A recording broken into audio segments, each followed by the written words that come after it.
பருப்பு கொஞ்சம் வேக வச்சுக்கோங்க. இது பீட்ரூட் ரசத்துக்கு வந்து நம்ம பருப்புக்கு தண்ணி கொஞ்சம் ஊற்றிக்கலாம். நம்ம பருப்பு வச்சு இந்த பருப்பில் வந்து மஞ்சத்தூளும் விளக்கெண்ணையும் ஊற்றியிருக்கேன். விளக்கெண்ணெய் கொஞ்சம் கூட கூட சேர்த்துனிங்கன்னா இந்த பருப்பில் ஹீட் வராது. குழந்தைகளுக்கு வந்து நல்லது, மோஷன் நல்லா போவாங்க. பீட்ரூட்டை பொடி பொடியாக நறுக்கி போட்டிருக்கேன். 2 பச்சை மிளகா போட்டிருக்கேன். நெய் விடுறேன். இது வந்து நம்ம குழந்தைகளுக்கு செய்கிறோங்க. அதனால் நம்ம வந்து நெய் விட்டு நல்லா வதக்கிக்குங்க. அந்த பீட்ரூட்டோட ஸ்மெல் இல்லாமல் இருந்தால் தான் எல்லாருமே சாப்பிட முடியுங்க.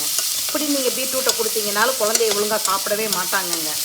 நம்ம பீட்ரூட் ரசமாக வச்சு நீங்கள் சாப்பிட்டீங்கன்னா கொடுத்தீங்கன்னா குழந்தைய ரொம்ப நல்லா விரும்பி சாப்பிடுவாங்க. அதில் எல்லாமே போட்டுடுறீங்க. நாங்கள் ஜீரகம், மிளகு, வெள்ளைப்பூண்டு, கொத்தமல்லி எல்லாம் போடுவோம். அதனால் நம்மளுக்கு வந்து ரசம் வந்து ரொம்ப நல்ல ஒரு ஹெல்த்தியான ரசமாக இருக்குங்க.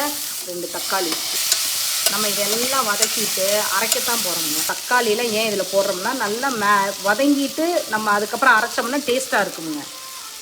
கொஞ்சமாக தண்ணி ஊற்றிக்குங்க. இதுக்கு வந்து நீங்கள் எல்லோரும் அஸ் யூஷுவல் எப்போதும் போடுறது தான் வருங்க. ஜீரகம், மிளகாயை குறைச்சிக்குங்க, மிளகை கூட்டிக்குங்க.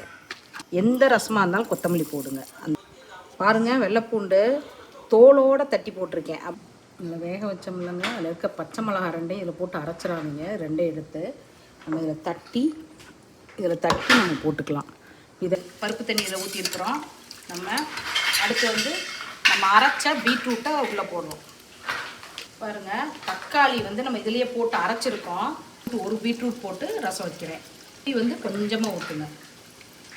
நம்ம பீட்ரூட்டில் இருக்க சத்தை வந்து புளி எடுத்துரும். ரசம்னா நல்லெண்ணெய் இல்லைன்னா நெய், இது 2ல் ஏதாவது ஒன்று ஊற்றி தாளிங்க.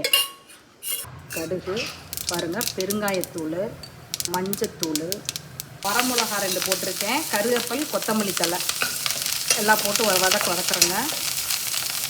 இதுலேயே நம்ம என்ன பண்ணுறோம், அரைச்சி வச்ச ஜீரகம், மிளகு, வெள்ளைப்பூண்டு எல்லாத்தையும் இதில் போட்டு ஒரு லைட்டாக ஒரு வதக்கு. அந்த எண்ணெயில் அந்த ஃப்ளேவர் தனியாக இருக்குங்க. பச்சையாக போட்டிங்கன்னா அது ஒரு ஃப்ளேவர், இதில் வதக்கிட்டு போட்டிங்கன்னா அது ஒரு ஃப்ளேவர். வதக்கிட்டு அதுக்கப்புறம் நம்ம பாருங்கள் ரசம் அப்படியே எடுத்து ஊற்றுறோங்க. காரெல்லாம் அளவாகவே வைங்க. குழந்தைகளுக்கு கொடுக்குறது இது வந்து குழந்தைக்கு மட்டும் வைக்கலைங்க, பெரியவங்களுக்கும் சேர்த்தி தான் வச்சுருக்கோம். நம்ம இந்த ரசம் நீங்கள் வச்சு சாப்பிட்டு பார்த்து சொல்லுங்கள், உண்மையிலே பாராட்டுவீங்க என்னைய.